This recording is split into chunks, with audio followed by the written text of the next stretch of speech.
Hello বন্ধুরা, আমার মামা নতুন বিয়ে করেছে। মামি দেখতে অনেক সুন্দরী। আমি ছিলাম লুচ্চা টাইপের লোক। আমি তো আর লোভ সামলাতে পারি না। অনেক কষ্ট করে মামিকে রাজি করাই, এখন সে আমাকে প্রতি রাতে আদর করে। বিস্তারিত জানতে আজকে এই গল্প না টেনে দেখো, গল্পটার আরও গভীরে অনেক মজা আছে। তো আরেকটা অনুরোধ, তোমার আপুর চ্যানেলে নতুন হয়ে থাকলে চ্যানেলটি সাবস্ক্রাইব করে বেল আইকন অন করে রেখো। চলো তাহলে শুরু করি আজকের গল্প।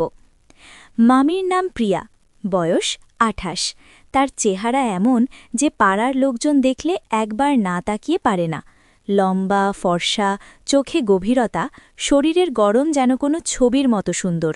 বিয়ে হয়েছে ৬ বছর। স্বামী রাকেশের চাকরি দুবাইয়ে, একটা বড় কোম্পানিতে। বিয়ের পর থেকে রাকেশ বছরে দুবারের বেশি বাড়ি আসে না। প্রজেক্টের পর প্রজেক্ট, ভিসার সমস্যা, কোম্পানির চাপ, ফোনে সবসময় একই কথা। আর একটা মাস প্রিয়া, তারপর ছুটি নিয়ে আসব, তোমাকে খুব মিস করি। কিন্তু মাস যায়, রাকেশ আসে না। প্রিয়াকে থাকতে হয় তার বোনের বাড়িতে, খুলনার কাছে একটা ছোট শহরে। বোনের বাড়িতে বোন, জামাইবাবু আর তাদের ছেলে রাহুল। রাহুলের বয়স ২১, কলেজে পড়ে, বেশিরভাগ সময় বাড়িতে থাকে। প্রিয়ার বোন ২ বছর আগে অ্যাক্সিডেন্টে মারা গেছে, তাই প্রিয়া তার বোনের স্মৃতি রক্ষা করতে আর রাহুলকে দেখাশোনা করতে এখানে থেকে যায়। প্রথম কয়েক বছর প্রিয়া মেনে নিয়েছিল, কিন্তু ধীরে ধীরে একাকিত্ব গ্রাস করতে শুরু করল। রাতে একা বিছানায় শুয়ে মনে হয়, এত যৌবন, এত সৌন্দর্য কি শুধু অপেক্ষার জন্য? রাকেশকে ফোন করলে বলে, আর একটা মাস প্রিয়া, তারপর এসে তোমার সব কষ্ট ভুলিয়ে দেব। কিন্তু মাস যায়, রাকেশ আসে না। প্রিয়ার মনে অস্থিরতা বাড়ে, শরীরে যেন আগুন জ্বলে, কিন্তু শান্তি নেই। এক সকালে প্রিয়া রাহুলের ঘরে নাস্তা নিয়ে গেল। রাহুল তখনও ঘুমাচ্ছে, চাদর সরে গেছে, তার তরুণ শরীর স্পষ্ট। প্রিয়া থমকে দাঁড়াল, আলতো করে তার কাঁধে হাত রাখল। রাহুল চোখ খুলে তাকাল। প্রিয়া তাড়াতাড়ি পিছিয়ে বলল, উঠে পড়ো, নাস্তা ঠান্ডা হয়ে যাবে। রাহুল হাসল, গুড মর্নিং বামি। কিন্তু প্রিয়ার মনে সেই ছোঁয়া রয়ে গেল, একটা অদ্ভুত উষ্ণতা ছড়িয়ে পড়ল। দিন কয়েক পর রান্নাঘরে রুটি বানাচ্ছে প্রিয়া। গরমে ঘামে ভিজে গেছে, আঁচল বারবার পড়ে যাচ্ছে। রাহুল পেছন থেকে এসে দাঁড়াল। প্রিয়া পেছন ফিরে বলল, কিরে, হাওয়া করে দিবি? রাহুল পাখা নিয়ে এলো। প্রিয়া ইচ্ছে করে আঁচলটা নামালো। রাহুলের চোখ থমকে গেল। প্রিয়া হাসল, কি দেখছিস? পিন লাগেনি, ঠিক করে দে না। রাহুল লজ্জা পেয়ে আঁচল তুলে দিল, তার হাত কাঁপছিল। প্রিয়া ভাবল, এই ছেলেটা খুব সরল, কিন্তু তার চোখে কিছু একটা জ্বলছে। সন্ধ্যায় খেতে খেতে রাহুল বলল, মামি, তোমার মুখটা আজকাল মনমরা লাগছে, মামার কাছে চলে যাও না কয়েকদিন। প্রিয়ার চোখে জল এলো।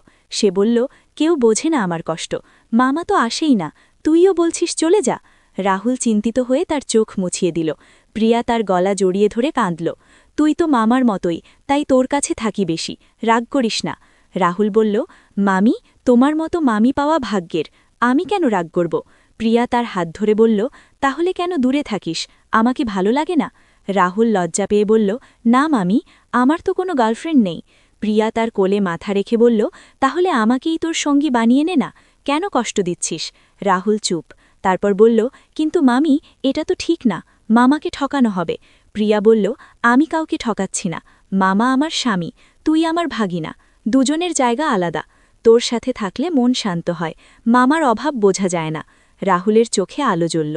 সে বলল, মামি, তুমি যখন ঘামে ভেজা থাকো, আমার শরীরে কারেন্ট খেলে যায়। প্রিয়া হাসল, তাহলে আর লুকোস না, আমি তো কবে থেকে অপেক্ষা করছি। পরের দিন সকালে প্রিয়া রাহুলের জন্য স্পেশাল নাস্তা নিয়ে গেল। রাহুল উঠে বসল। প্রিয়া বলল, আজ থেকে তুই আমার সব কাজে সাহায্য করবি। রাহুল হাসল। তারা রান্নাঘরে গেল। প্রিয়া রুটি বানাচ্ছে, রাহুল সবজি কাটছে। হঠাৎ প্রিয়া বলল, রাহুল, তোর কখনো মনে হয়নি আমাকে জড়িয়ে ধরতে? রাহুল লজ্জা পেয়ে মাথা নিচু করল। প্রিয়া কাছে গিয়ে বলল, আয় না, একটু জড়িয়ে ধর। রাহুল ধীরে তার কোমরে হাত রাখল। প্রিয়ার শরীর কেঁপে উঠল। সে বলল, এই তো, এভাবেই থাক, আমরা দুজনে একসাথে থাকব। দিন কয়েক কাটল। রাহুল আর দূরে থাকে না, সকালে নাস্তা করে, দুপুরে পড়তে বসলে প্রিয়া পাশে বসে গল্প করে, সন্ধ্যায় ছাদে গিয়ে বসে। একদিন ছাদে রাহুল বলল, মামি, তুমি না থাকলে আমার জীবন ফাঁকা হয়ে যেত। প্রিয়া হাসল, তুইও তো আমার জীবন ভরিয়ে দিচ্ছিস। হঠাৎ একদিন রাকেশ এসে পড়ল। প্রিয়া অবাক। রাকেশ বলল, তোর জন্য ছুটি নিয়ে এলাম, কয়েকদিন তোকে ছাড়ব না। প্রিয়া খুশি। রাকেশ তাকে কোলে তুলে ঘরে নিল। কয়েকদিন কাটল। রাকেশ প্রিয়াকে ভালোবাসায় ভরিয়ে দিল। কিন্তু এই সময় রাহুল মামার বাড়ি চলে গিয়েছিল। রাকেশ চলে যাওয়ার পর প্রিয়া চিন্তায় পড়ল। ফোন করল রাহুলকে। কি রে, রাগ করেছিস? রাহুল বলল, না মামি, মন খারাপ ছিল, কাল আসছি। প্রিয়া বলল, আজই আয়। পরদিন রাহুল ফিরল। প্রিয়া সাজগোজ করে তার ঘরে গেল, স্পেশাল খাবার নিয়ে। রাহুল বলল, খিদে নেই। প্রিয়া হাত ধরে বলল, রাগ করিস না, মামা এসে পড়েছিল, আমার দোষ নেই, আমি তো দুজনকেই চাই। রাহুল হাসল। প্রিয়া বলল, এবার খা, আর বল কবে থেকে আমার কাছে আসবি? রাহুল লজ্জা পেয়ে বলল, মামি, তুমি যখন চাও তখনই। প্রিয়া হাসল। তাহলে আজ থেকে আমরা আর লুকোব না? এভাবে প্রিয়া আর রাহুলের মধ্যে একটা গভীর বন্ধন গড়ে উঠল। রাহুল প্রিয়ার কাজে সাহায্য করে, সকালে চা বানায়, সন্ধ্যায় ছাদে গল্প করে। প্রিয়া রাকেশকে ফোন করে বলে, রাহুলের সাথে খুব ভালো সময় কাটছে।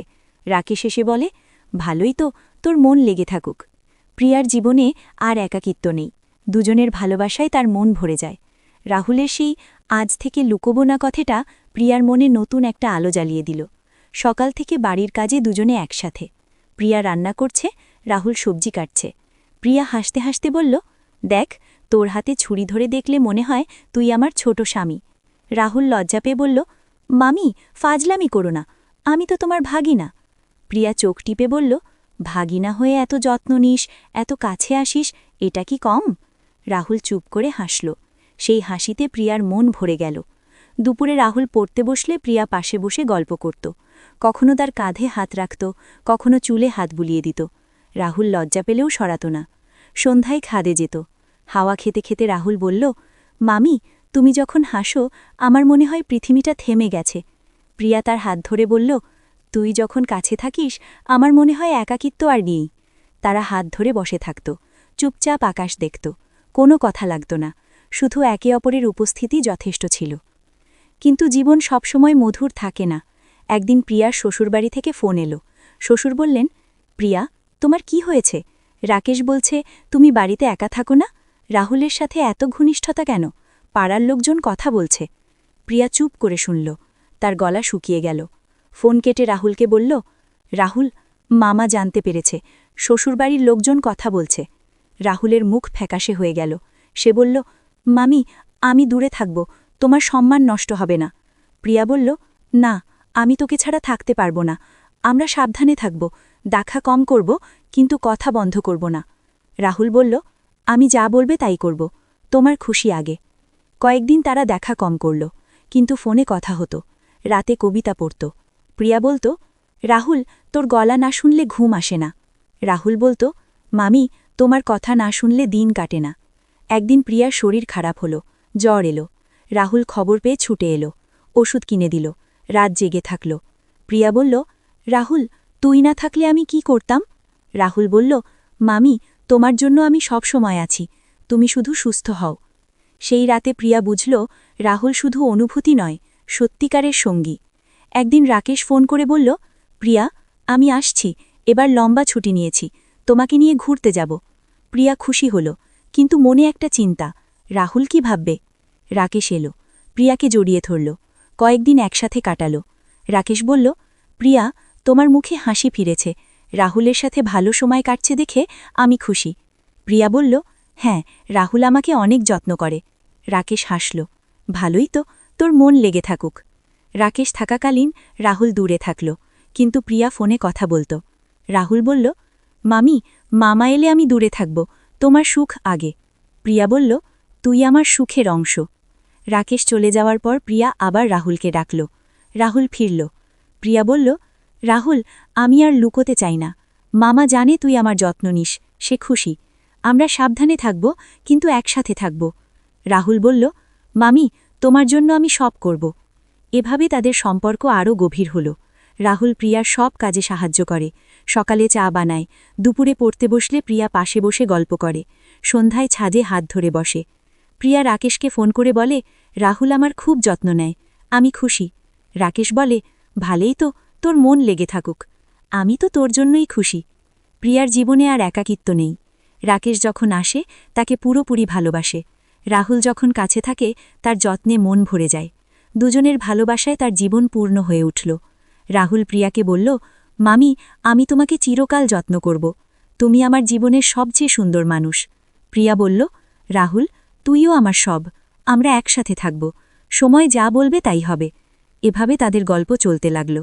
দুজনে একসাথে হাসে, কাঁদে, স্বপ্ন দেখে। সমাজের চোখ এড়িয়ে নিজেদের মতো করে ভালোবাসে। প্রিয়া আর রাহুল, একজন মামি আর তার ভাগিনা। তাদের ভালোবাসার সম্মান, যত্ন, ধৈর্য আর বিশ্বাসের উপর দাঁড়িয়ে আছে। একদিন হয়তো সময় সবকিছু সহজ করে দেবে। বন্ধুরা, এই ছিল প্রিয়া আর রাহুলের পুরো গল্প। কেমন লাগলো কমেন্টে অবশ্যই জানাও। চ্যানেল সাবস্ক্রাইব করে রাখো, আরও এমন ইমোশনাল গল্প আসছে। ধন্যবাদ।